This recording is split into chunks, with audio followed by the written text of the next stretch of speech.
Hi friends, I'm Abby and welcome back to my channel. Today I'm going to be doing a recommendations video on portal fantasies. So I was thinking about different subgenres of fantasy that I really enjoy, and I realised that I have actually read quite a few fantasy books that are portal fantasies. So portal fantasy being where people from our world are, or the modern world, are able to go through some sort of portal. So say that they're able to touch an object, they're able to walk through an archway and be able to get to another magical world. So you have this like going between different worlds, and I really enjoy that as a trope. Like I really enjoy people that are able to escape from our world and go somewhere else and experience another magical world. And wouldn't you just love it to be able to walk through a doorway and enter a magical world and just be able to experience somewhere else? Like that would be like amazing. It would just be fantastic, quite honestly, to be able to just teleport to another world, like to have that power. Like that's, I don't know, like whether it's through an object or through a doorway, I don't know. I don't mind. I just love for it to happen to me. So I realised I have quite a few books here that I could recommend and talk about to you and give, and just, if you want that sort of escapism where people are escaping from our world, then I've got you covered. I thought I would start off by mentioning some of the classics. That this seemed to be, it must have been a really popular trope, like back in the day, because there are quite a few classic children's books which feature this trope. So The Lion, the Witch and the Wardrobe by C.S. Lewis. And I mean, if you don't know the story, but you're following these children, and Lucy goes into a wardrobe and enters Narnia and meets Mr. Tumnus, and then her siblings do not believe her at first, but eventually they all end up going through the wardrobe and going into Narnia. And I mean, I'd love to go to Narnia. Narnia seems like a great place. But yeah, that is a original portal fantasy, and the same with Alice in Wonderland. Alice falls down the rabbit hole and ends up in Wonderland.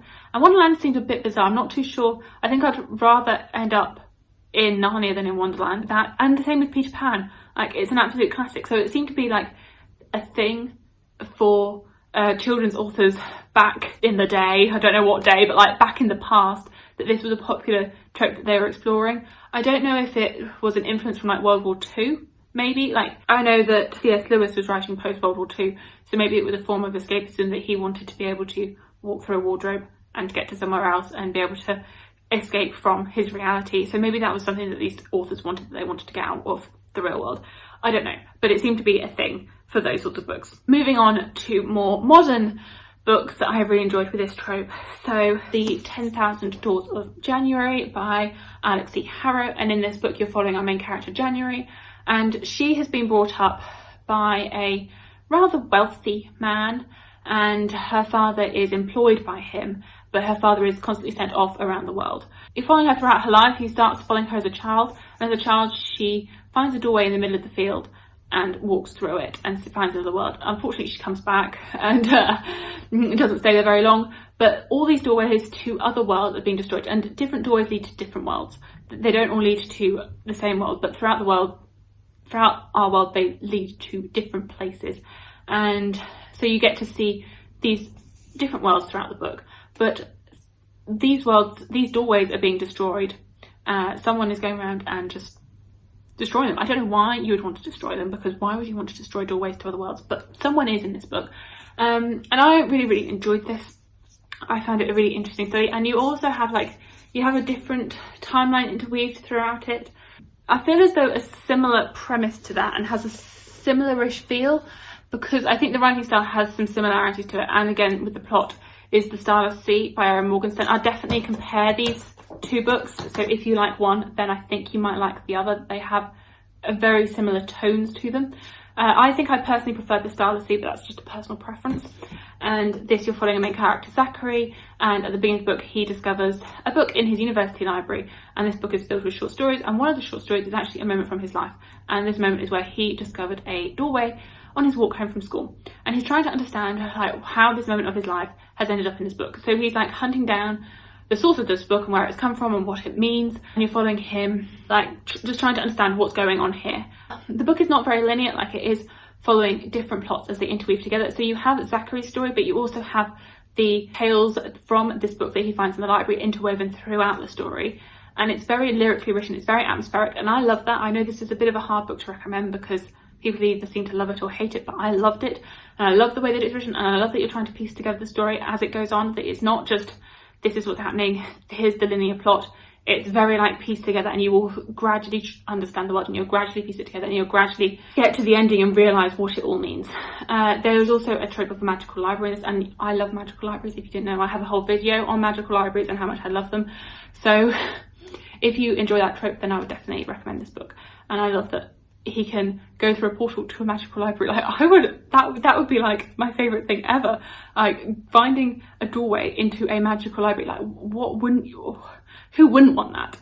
Especially as readers. One that I read quite a few years ago is Daughter of Smoke and Bone by Laini Taylor. So in this book, you're following a main character, Karou, and she is based in Prague, which is a bit different. I haven't read any other books set in Prague, and Prague is a lovely, lovely city. Like, I've been to it, I've visited it on a holiday for long weekends, and it is a lovely place to visit. So I definitely recommend, if you're in Europe, visiting Prague as and when the world opens up, because it is definitely a magical city.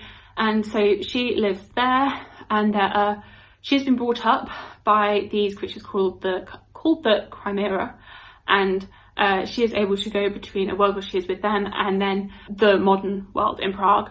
And it's a really interesting premise. Like, you have this human girl that's been raised by these creatures, and she's able to get to them through doorways, and that's how the book starts.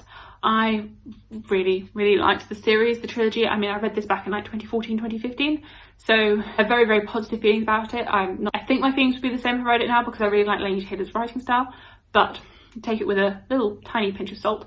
I really, really liked it, and I really liked that there is this other world, and like, she doesn't quite know her history and like where she comes from and all of that. So very interesting book. A children's book with this premise is Coraline, and Coraline is actually a bit scary, especially for children.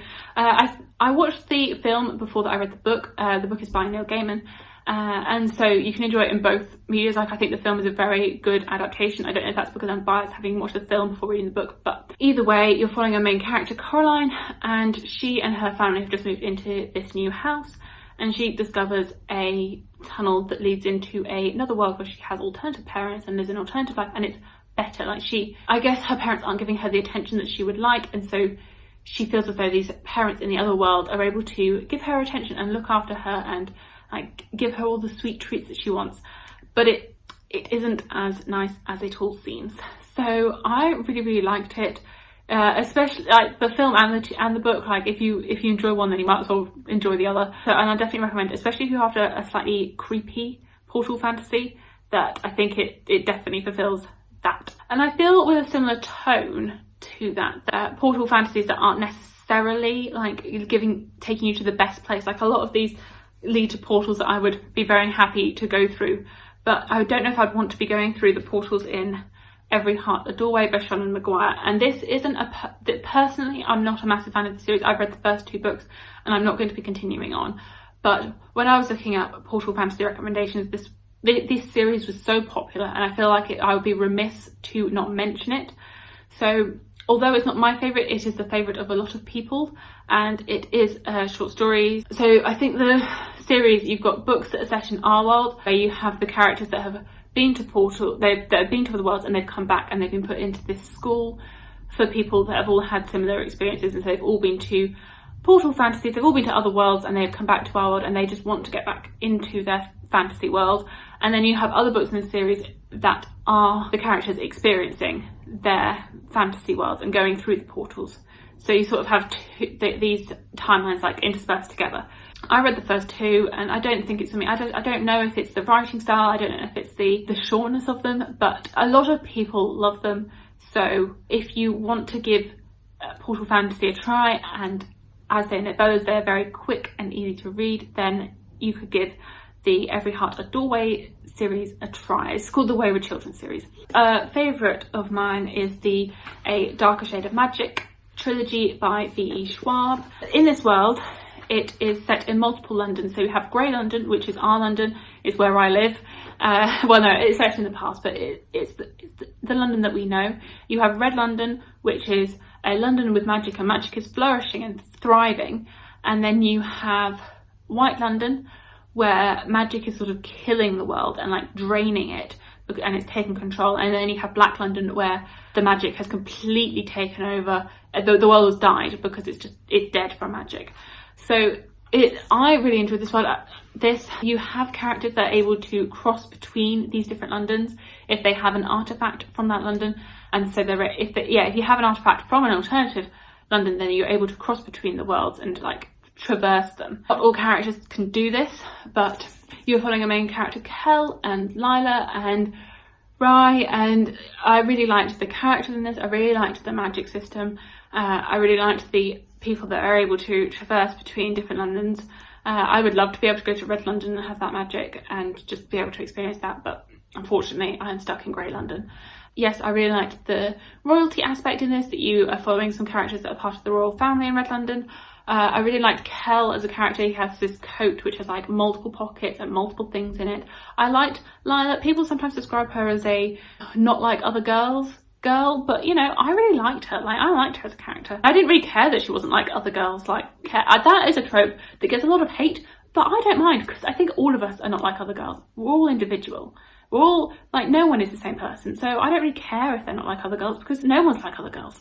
So I really like this. YA fantasy with this trope is A Curse So Dark and Lonely by Bridget Kemmerer. I've just finished this trilogy. This first book is my personal favourite in the series, and you're following a main character, Harper, and Harper is from Washington. And at the beginning of the book, she gets taken into this fantasy world. It is the Beauty and the Beast retelling, and you're following her as a modern day character, suddenly being like thrown into this magical world where she is in the place of Belle from Beauty and the Beast.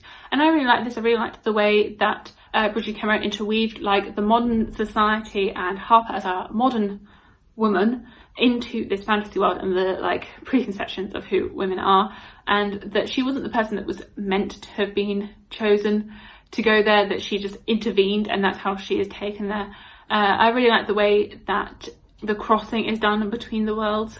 I won't go too much into that, but like how that works and the character dynamics in this. And then my final recommendation for Portal Fantasies, and this one is slightly different because it's not so fantasy driven, is Outlander by Diana Gabaldon. And I have read the first 3 books in this series. The first book is my personal favourite, and I probably would just leave it as a standalone. I know some people love this series, like I think it's 8-9 books long, and all of the books are really, really big.